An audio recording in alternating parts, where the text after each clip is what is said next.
Дни Томской области в Якутии перерастут в годы совместной взаимовыгодной работы, уверены якутяне и томичи. В Якутске начались официальные мероприятия Дней Томской области. Репортаж Туяры Филипповой.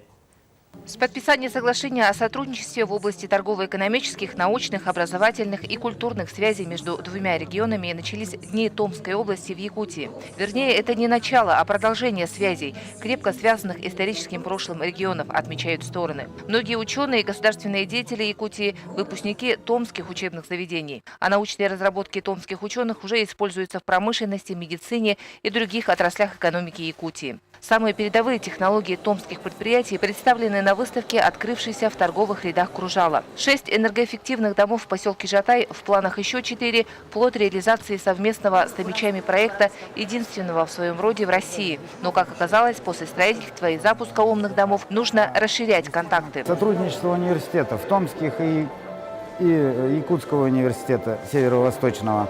То есть сейчас мы ведем переговоры и готовят, чтобы хотя бы одного докторанта, пару аспирантов, чтобы это были готовые руководители. Потому что мы столкнулись с проблемой той, что обслуживать некому. И сейчас самая главная задача – это воспитывать специалистов. ЗАО «Сибкабель» давно поставляет кабельную продукцию для предприятий горнорудной промышленности, таких как «Алроса» и «Якутуголь», хотят теперь наладить отношения с энергетиками, у которых объемы потребностей больше, с учетом бурного развития энергетики в Якутии. К тому же, по словам представителей компании, растет потребность предприятий в импортозамещающей продукции, потому как это дешевле, а срок изготовления короче. Предприятие по изготовлению утеплителя на основе слюды, помимо рынка сбыта своей продукции, ищет в Якутии и поставщика сырья. Было бы замечательно объединить наши усилия, нашу технологию и ваши недра, грубо говоря, сырье, которое есть и пока еще не используется. Недорогую и компактную установку по очистке воды, кстати, тоже собственная разработка томских инноваторов, вполне может позволить себе небольшое село или предприятие.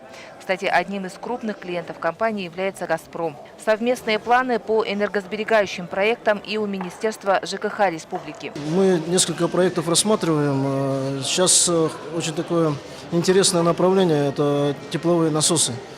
Инфракрасное отопление они тоже предлагают рассмотреть. Вчера просто контакты налаживали. Завтра у нас будет еще круглый стол в части энергосбережения и ЖКХ. Думаю, более так серьезно обсудим уже детально.